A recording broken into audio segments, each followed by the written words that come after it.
A very good morning to all of you. I am Dr. Ranjita and you all are welcome to Zunexa classes.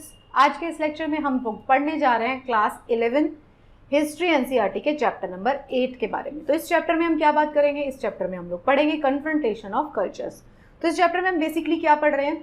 इस chapter में हम लोग ये पढ़ने जा रहे हैं कि किस तरीके से यूरोपियन जो कंट्रीज़ हैं अलग अलग देश के हिस्सों में, अलग अलग वर्ल्ड के हिस्सों में जा रही हैं और किस तरीके से उनको कन्फ्रंट कर रहे हैं वो बाकी के कल्चर्स के साथ। मतलब अगर वो साउथ अमेरिका में जा रहे हैं तो एक अलग तरीके की ट्राइबल लोग मिल रहे हैं, अमेरिकाज़ में, नॉर्थ अमेरिका में जा रहे हैं तो अलग तरीके का, कैरेबियन में जा रहे हैं तो अलग तरीके का। तो उन सबकी ज़िंदगी में वो किस तरीके से आपस में दोनों का कन्फ्रंटेशन होता है और किस तरीके से चेंजेस आने को मिलते हैं, हम ये बात करेंगे इस चैप्टर में। मोर ऑफ अ अंडरस्टैंडिंग, बहुत ज़्यादा फैक्चुअल चीज़ों को रटने की ज़रूरत नहीं है इस चैप्टर में। मतलब more over this chapter is about the understanding only, समझने के लिए है ये, राइट। अगर आपका कोई डिटेल सवाल है तो आप मुझे इस ईमेल एड्रेस पर मेल कर सकते हो। ये मेरा इंस्टाग्राम हैंडल है और ये मेरे टेलीग्राम चैनल का लिंक है।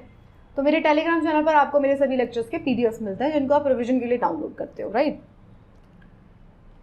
तो इस चैप्टर में हम लोग बात क्या करेंगे? हम बात करेंगे कम्युनिटीज़ जो कैरिबियन वाली जगह पे रहती है, ब्राज़ील के अंदर, सेंट्रल एंड साउथ अमेरिका के अंदर। एजेट्स के बारे में बात करेंगे,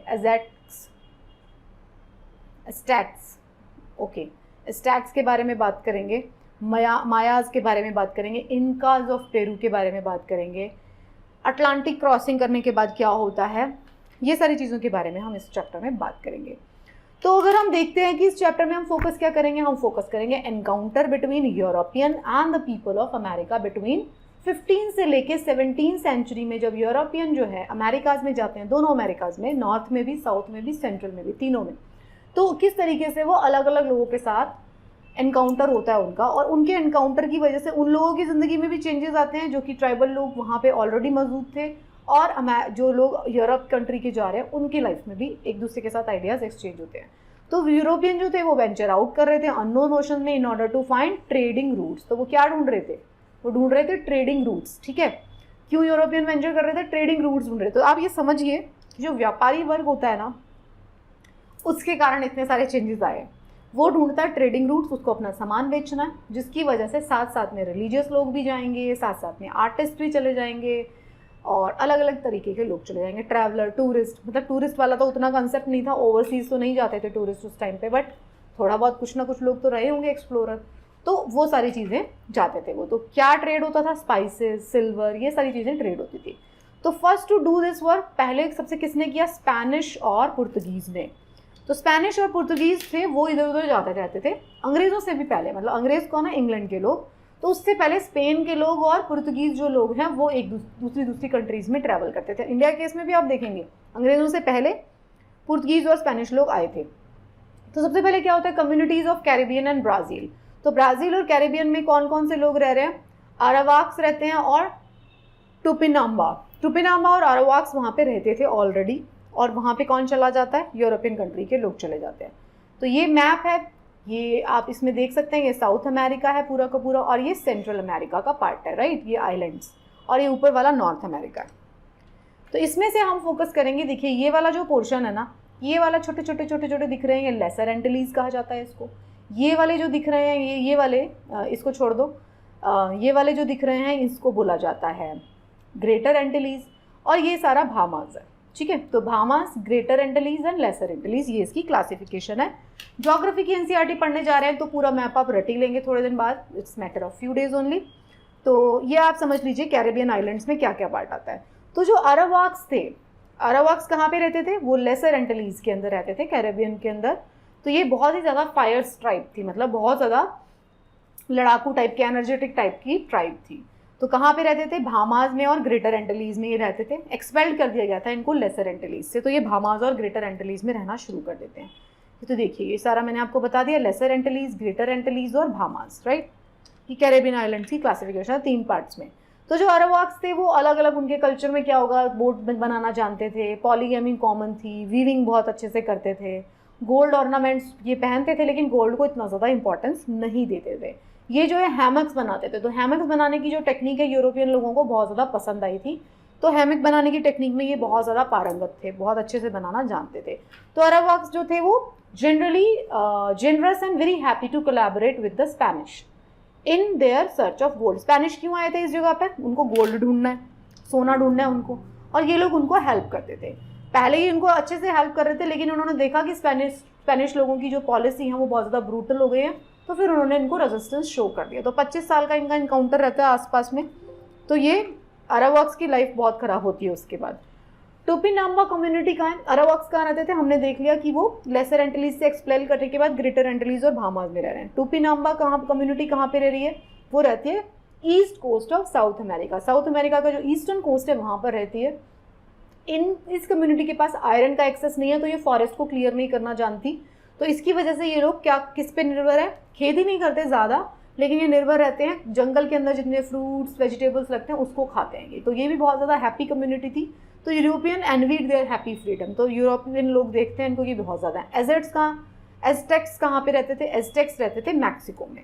मैक्सिको का ये वाला पोर्शन जो है ऊपर वाला, इसमें एज़टेक्स रहते थे। एज़टेक्स के बारे में क्या है? Aztecs migrated from north into the central valley of Mexico. So they expand their empire by defeating the different tribes who were forced to pay tribute. तो ये थोड़ी पावरफुल कम्युनिटी थी, तो इसने बाकी की जितनी भी ट्राइब थी उसको हरा दिया था। तो एज़टेक की जो सोसाइटल लाइफ देखेंगे, सोसाइटी वॉज हायरार्किकल। सन को अपना रिप्रेजेंटेटिव ऑफ सन वो अपने आप को मानते थे।